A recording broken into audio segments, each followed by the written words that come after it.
بسم اللہ الرحمن الرحیم۔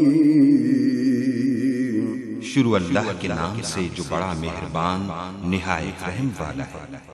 لقد أنزلنا إليكم كتابا فيه ذكركم أفلا تعقلون۔ اب کسی طرح مدینے میں بلا لو ہم کو، اب کسی طرح مدینے میں بلا لو ہم کو،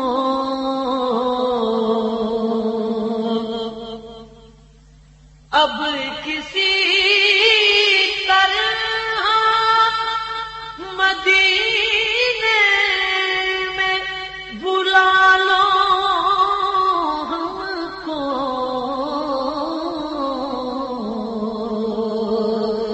ہجر کے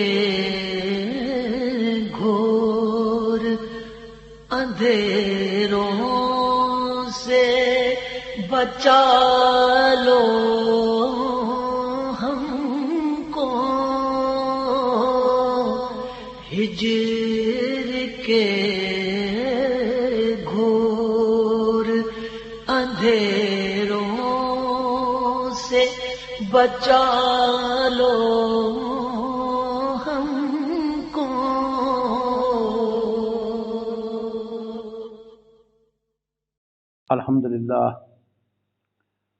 الحمدللہ وقفا والصلاة والسلام علی سید الانبیاء وعلی آلہ وصحابہ اجمعین الی یوم الجزاء، اما بعد فاعوذ باللہ من الشیطان الرجیم۔ الا ان اولیاء اللہ لا خوف علیہم ولا هم یحزنون الذین آمنوا وکانوا یتقون۔ میرے معزز سامعین و ناظرین، السلام علیکم ورحمۃ اللہ وبرکاتہ۔ آپ نے یہ آیت پاک سما فرمائی، اس کا ترجمہ ہے کہ خبردار، بے شک اولیاء اللہ پر نہ کوئی خوف ہے، نہ کوئی غم، نہ وہ رنجیدہ ہیں، نہ وہ غمگین ہوں گے، اور وہ جو ایمان لائے اور پرہیزگاری کرتے ہیں۔ کل نفس ذائقۃ الموت وَلَنَبْلُكُمْ بِالشَّرِّ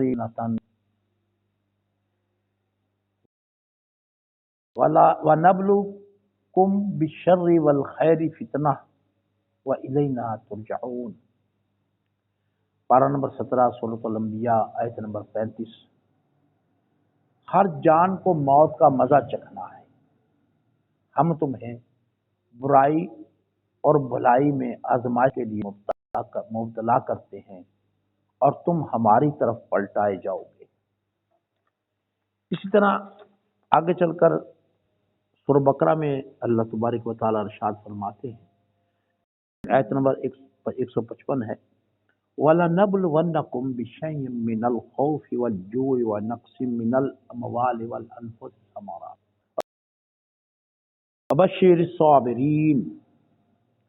اور ہم ضرور تمہیں آزمائیں گے، کچھ بھوک اور خوف سے، کچھ مال سے، جانوں اور پھلوں کے نقصان سے۔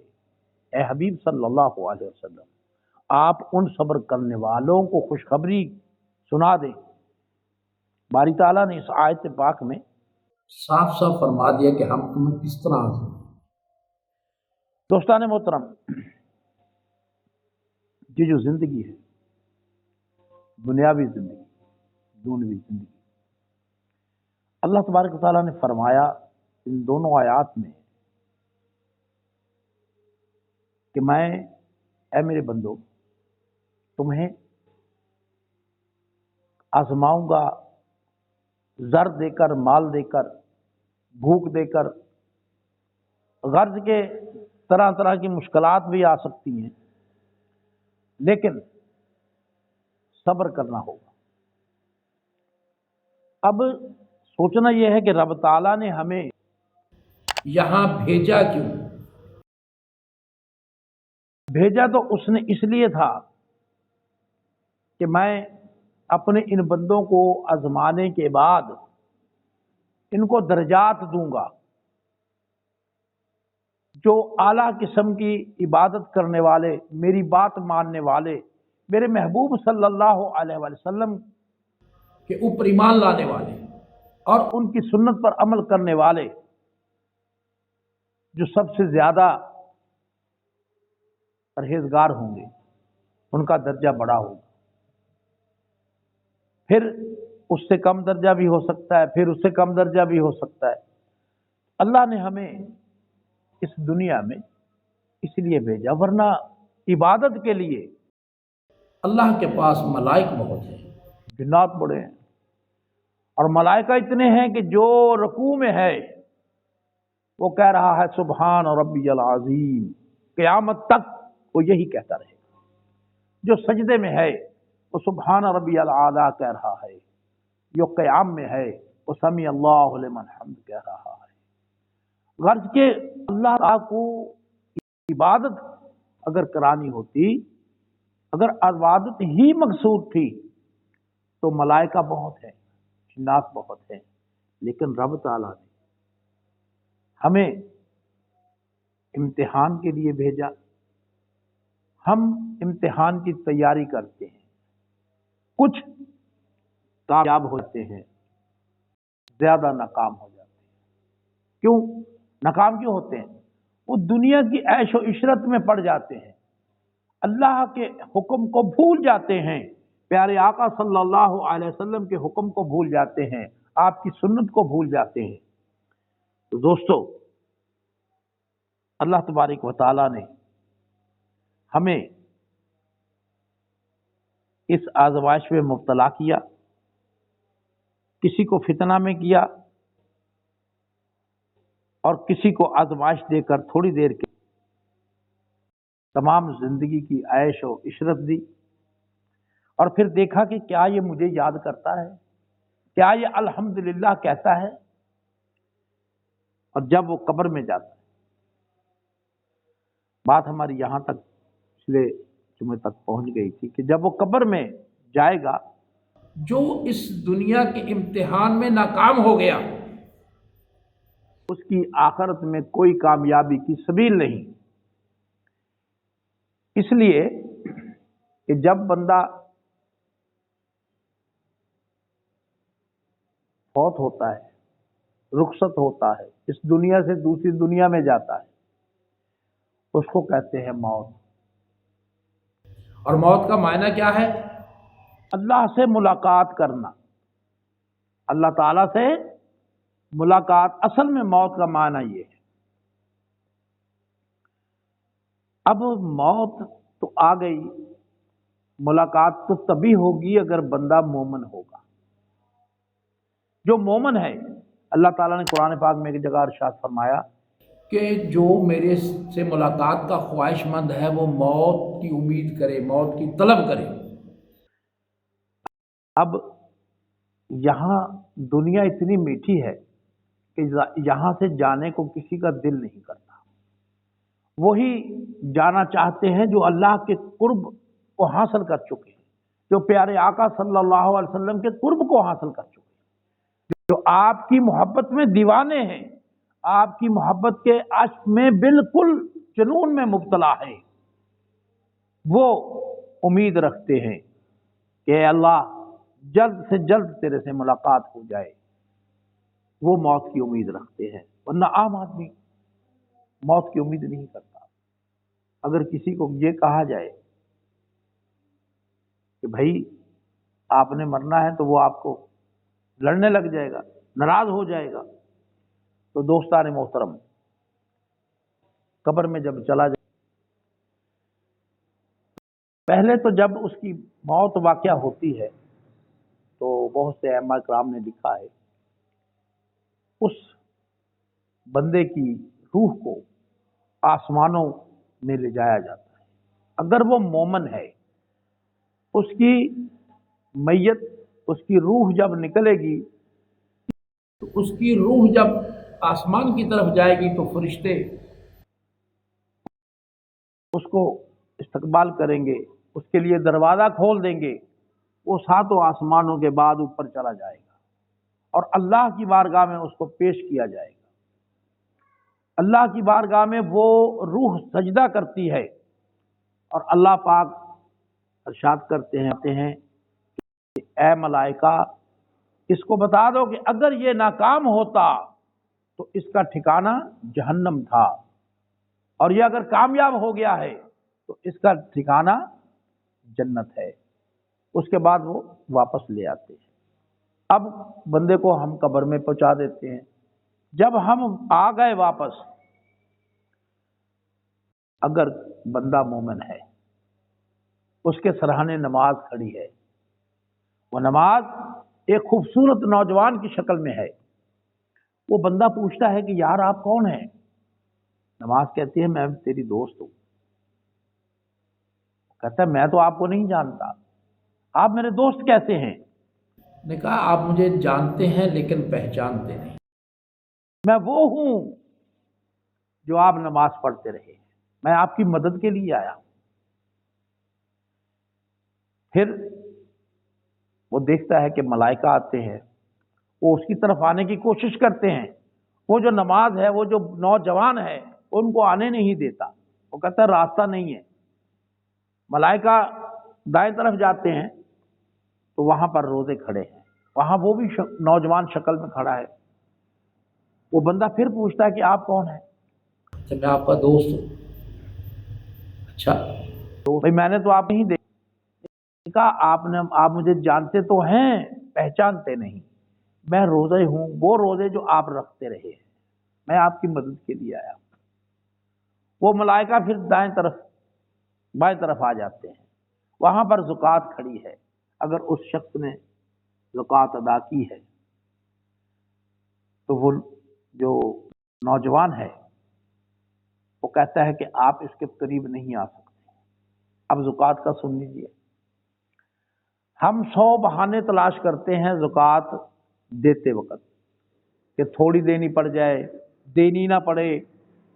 کچھ ایسے لوگ بھی ہیں، یہ میرے اپنی آنکھوں کا مشاہدہ ہے کہ ایک شیخ برادری کا بندہ تھا، اس کا کاروبار بہت تھا، اس نے اب زکوٰۃ دینی ہے۔ اس نے کیا کیا کہ ایک مٹکا لیا، اس میں اس نے سونا رکھا، اس کے اوپر اس نے گندم کے دانے ڈالے۔ پھر وہ ایک شخص کے پاس گیا، وہ غریب آدمی تھا، اس نے کہا یار زکوٰۃ لوگے؟ اس نے کہا میاں جی دے دو۔ اب وہ مٹکا دے دیا، اس نے کہا یار یہ زکوٰۃ ہے، یہ دانے ہیں گندم کے۔ کچھ دیر بیٹھا رہا، پھر اس بندے کو کہا کہ یار یہ تھوڑے سے دانے ہیں، تم کہاں چکی پہ جاؤ گے پسوانے کے لیے، آپ اسے فروخت کر دو۔ میں نے کہا کون لے گا جی؟ میں لے لوں گا۔ اس نے بیچارے نے کہا کہ ٹھیک ہے آپ مجھے پیسے دے دو۔ اس نے اس کو 5-7 روپے دے کے مٹکا واپس لے لیا۔ اب یہ وہ گھر آیا، اس نے کہا دیکھو میں نے زکوٰۃ بھی ادا کر دی اور مٹکا بھی لے آیا، میں گندم بھی لے آیا۔ کہ ایسے لوگ بھی موجود ہیں جو زکوٰۃ دیتے وقت اس طرح بھی کرتے ہیں۔ اور میرے دوستو زکوٰۃ اس طرح نہیں دی جاتی۔ رب تعالیٰ تو ہر آنے والی سانس کو جانتا ہے کہ اس نے کرنا کیا ہے، اس نے سوچنا کیا ہے۔ تو دوستو زکوٰۃ اس طرح ادا نہیں ہوتی۔ بات ہو رہی تھی کہ وہ نوجوان شکل میں زکوٰۃ کھڑی ہوگی، پھر ملائکہ اس کے پاؤں کی طرف آتے ہیں۔ اس نے زندگی میں کوئی نیکی کسی کے کام آ گیا، وہ نوجوان شکل میں وہ نیکی کھڑی ہے۔ وہ کہتا ہے بھی آپ کون ہیں؟ وہ کہتے ہیں میں تو آپ کی دوست ہوں، آپ نے پہچانا نہیں مجھے۔ آپ جانتے تو ہیں، پہچانا نہیں۔ میں وہ ہوں جو آپ نیکیاں کرتے رہے۔ جب وہ ملائکہ ہر طرف سے مایوس ہو جاتے ہیں، پھر وہ کہتے ہیں کہ اے بندے اٹھ کر بیٹھ جا، اٹھ کر بیٹھ جا، ہم تیرے سے چند سوالات کریں گے۔ میں نے کہا کہ سوال تو ہم نے بہت کرنے تھے، لیکن اب ایک ہی سوال کریں۔ جب وہ اٹھ کر بیٹھتا ہے اسے محسوس ہوتا ہے کہ عصر کی نماز میری کہیں قضا نہ ہو جائے، اس کو ایسا محسوس ہوتا ہے کہ جیسے سورج غروب ہو رہا ہے۔ وہ کہتا ہے آپ بعد میں سوال کر لینا، گفتگو بعد میں کر لینا، لیکن مجھے نماز ادا کر لینے دو، میری نماز نہ قضا ہو جائے۔ میرے دوستو، یہ وہی بندہ بات کرے گا جو نماز پڑھتا ہے۔ جو نماز نہیں پڑھتا اسے کیا قضا ہو نہ ہو، ادا ہو نہ ہو، تو دوستو وہ پھر اس کو کہیں گے اے اللہ کے نیک بندے، یہ آپ کو ویسے ہی نظر آ رہا ہے، یہ آپ کو خدا تعالیٰ دکھا رہا ہے، آپ یہ جو سامنے شخصیت کھڑی ہے اس کو فوراً آقا صلی اللہ علیہ وآلہ وسلم کا دیدار ہوگا۔ کیا آپ دنیا میں اس کے بارے میں آپ کا کیا خیال تھا؟ وہ شخص کیونکہ وہ مومن ہوگا، اللہ اور اللہ سے کے حبیب سے پیار کرنے والا ہوگا، درود پاک پڑھنے والا ہوگا، یا رسول اللہ کہنے والا ہوگا، اس کے دل میں اللہ مدد دے گا، اس کے دل میں ڈال دے گا یہ میرے آقا محمد صلی اللہ علیہ وآلہ وسلم ہے۔ دوستو، اگر تعلق زیادہ گہرا ہوگا، اگر اس کا تعلق زیادہ گہرا ہوگا، یہ بھی ہو سکتا آپ صلی اللہ علیہ وآلہ وسلم، محمد عربی صلی اللہ علیہ وسلم یہ فرمائیں کہ اے ملائکہ، اس سے مت پوچھو، میرے سے پوچھو، یہ میرا امتی ہے۔ سبحان اللہ، اگر ایسا ہو جائے، لیکن ہوگا تب جب آپ کا تعلق گہرا ہوگا، تعلق کی بنا پر بات ہوگی۔ اگر تعلق کم ہوگا تو پھر نہیں۔ تو میرے دوستو، اپنے آپ کو ایسا بنا لو، ایسا تعلق قائم کر لو، اس طرح جڑ جاؤ کہ میرے پیارے آقا صلی اللہ علیہ وسلم خود کہہ دیں، خود فرما دیں کہ یہ میرا امتی ہے، اس سے مت پوچھو، میں بتاتا ہوں۔ تو میرے دوستو، اللہ تبارک و تعالی جب وہ بندہ اس امتحان میں کامیاب ہو جائے گا تو وہ ندا آئے گی رب تعالیٰ کی کہ اے ملائکہ، اس کو نئی نویلی دلہن کی طرح لٹا دو اور اس کی قبر کو تا حد نگاہ کھول دو، وسیع کر دو، جنت کے باغوں میں سے باغ بنا دو، اور اس کو کروٹ کروٹ راحت نصیب ہو جائے۔ میرے رب کی ندا آئے گی اور ملائکہ اس کو لٹا دیں گے۔ دوستان محترم، یہ ہے قبر، لیکن قبر جہنم کا گڑھا بھی ہے۔ اگر بندے کے اعمال اچھے نہیں تو وہ قبر اس کے لیے گڑھا ثابت ہوگی جہنم کا۔ محبت، کچھ لوگ محبت کرتے ہیں لیکن عمل نہیں کرتے، وہ محبت کامل نہیں ہے۔ کچھ لوگ عمل تو کرتے ہیں، محبت نہیں کرتے، دونوں پارٹیاں غلط ہیں۔ دونوں کام ہونے چاہیے۔ محبت تبھی ہوتی ہے جب عمل ہو، پیروی ہو، اطاعت ہو، اور اطاعت و پیروی بھی تبھی اچھی لگتی ہے جب آپ صلی اللہ علیہ وسلم سے ٹوٹ کر محبت کریں گے، عشق سے محبت کریں گے۔ محبت اور عشق میں بڑا فرق ہے۔ جب بندہ عشق کی انتہا تک پہنچ جاتا ہے، وہ جنونی بن جاتا ہے، اس کو جنون ہوتا ہے، پیار کرتا ہے، وہ محبت کرتا ہے۔ میرے دوستو، اللہ تبارک و تعالی ہم سب کو پیارے آقا صلی اللہ علیہ وسلم کی سنت پر عمل کرنے والا بنا دے، اور پیارے آقا صلی اللہ علیہ وسلم سے محبت کرنے والا بنا دے، پیار کرنے والا بنا دے، ان کی سنتوں پر عمل کرنے والا بنا دے۔ اگر ہم ایسا بن جائیں گے تو رب کا اور محمد صلی اللہ علیہ وسلم کا قرب نصیب ہو جائے گا۔ وما علینا الا البلاغ۔